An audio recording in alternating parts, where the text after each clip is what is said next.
திறந்தது மணிக்கதவு மரகத பதுமையை இனி தழுவு இடையில விழுந்தது இளமனசு இருக்கிற சுகம் அது பல தினசு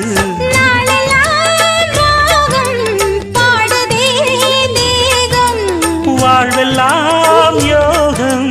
வாழ்த்துதே யாவும் விதவிதமா விருந்து வச்சு விழி வழியே மருந்து வச்சு விரத்தோட அதில் பல சுகம் வரும் பொழுதாச்சு காட்டுக்குயில் பாட்டு சொல்ல வீட்டு கிளி கேட்டு கொள்ள ஒட்டி வந்த தாளமே கொட்டும் கெட்டி மேளமே தொட்டணைக்க வேணுமே பட்டு கிளி நாளுமே காட்டுக்கு